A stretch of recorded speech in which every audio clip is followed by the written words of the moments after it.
Hi అండి. మనకి రేపటి కోసం చూడబోయే స్టాక్స్ అయితే 2 ఉన్నాయి. ఆ స్టాక్స్ ఏంటి అనేది, ఎందుకు మనం దాంట్లో ఎంట్రీ తీసుకోవాలి, ఏంటి అనేది నేను చూపిస్తాను. First Jindal photo stock. Jindal photo limited స్టాక్ని మనము ఇంతకు ముందు కూడా ఈ బ్రేక్అవుట్ దగ్గర డిస్కషన్ చేసుకున్నాము. అప్పుడు కూడా అక్టోబర్ నుంచే డిస్కషన్ చేస్తున్నాము. అప్పటి నుంచి కూడా ఇది కన్సాలిడేషన్ అవుతూనే ఉంది. సో ఫస్ట్ మనం ఏదైనా స్టాక్ను ఓపెన్ చేసినప్పుడు ఫస్ట్ మంత్లీ అనాలిసిస్ అయితే చేసుకుంటాం కదా. సో మంత్లీ టైం ఫ్రేమ్లో ఈ స్టాక్ని అబ్జర్వేషన్ చేసినప్పుడు ఎగ్జాక్ట్గా ఇక్కడ 1025 లెవెల్ ఎప్పుడైతే బ్రేక్ అయిందో ఇక్కడ నుంచి కూడా ర్యాలీ చేయడం స్టార్ట్ అయింది. దీని హై వచ్చేసి ఇది. సో మనము ఈ మధ్య రీసెంట్గా ఈ మంత్ హైని లోని మార్క్ చేసుకుంటే 1342 దగ్గర నుంచి మూమెంట్స్ అండి. సో దాన్ని మనము డైలీ టైం ఫ్రేమ్లోకి చేంజ్ చేద్దాం. డైలీ టైం ఫ్రేమ్లోకి చేంజ్ చేసినప్పుడు ఇక్కడ అబ్జర్వేషన్ చేస్తే మనకి ఇక్కడ ఈ స్టాక్ యొక్క నేచర్ అనేది మనకు అబ్జర్వేషన్ చేయొచ్చు. బ్రేక్అవుట్ వస్తుంది, కన్సాలిడేషన్ అవుతుంది, మళ్ళీ బ్రేక్అవుట్ వస్తుంది. సో ఇప్పుడు మనం ఇక్కడ అబ్జర్వేషన్ చేసినప్పుడు ఇక్కడ బ్రేక్అవుట్ వచ్చింది అండ్ కన్సాలిడేషన్ అవుతూ ఉంది. సో ఇక్కడ మనకి కన్ఫర్మేషన్ క్యాండిల్ వచ్చినప్పుడు ఇమీడియట్గా మనం దీంట్లో ఎంట్రీ తీసుకుంటాం.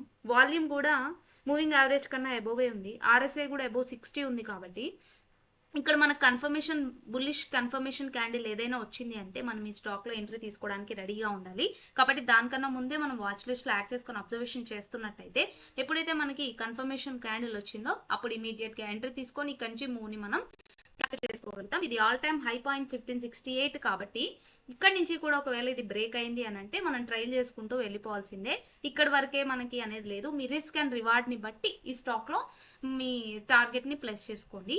అండ్ నెక్స్ట్ స్టాక్ వచ్చేసేసి మనకి బెల్ రైస్ స్టాక్. ఈ bell rice stock bell rice industries limited stock మనకి లిస్టింగ్ అయినప్పటి నుంచి 108 దగ్గర ఎప్పుడైతే బ్రేక్ అయిందో అక్కడి నుంచి కూడా మంచి ర్యాలీ అయితే చేసింది. అంటే ఇక్కడ నుంచి మనం అబ్జర్వేషన్ చేసినట్టయితే ఎగ్జాక్ట్గా మనకి 53% రిటర్న్ అయితే ఇచ్చింది. బట్ ఇప్పుడు ఇక్కడ మనం అబ్జర్వేషన్ చేసినట్టయితే ఇది ఈ లెవెల్ ఆల్ టైమ్ హైని ఎప్పుడైతే బ్రేక్ చేసిందో అక్కడి నుంచి కూడా మనం ఇది అబ్జర్వేషన్ చేయాల్సిన స్టాక్. ఎందుకంటే ఇక్కడ చూడండి వాల్యూమ్ అండ్ ఆర్ఎస్ఐ కూడా బులిష్గా ఉన్నాయి.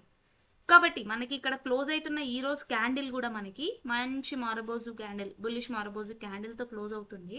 సో దీని లోలో మనం స్టాప్ లాస్ని మెయింటైన్ చేసుకుంటాం.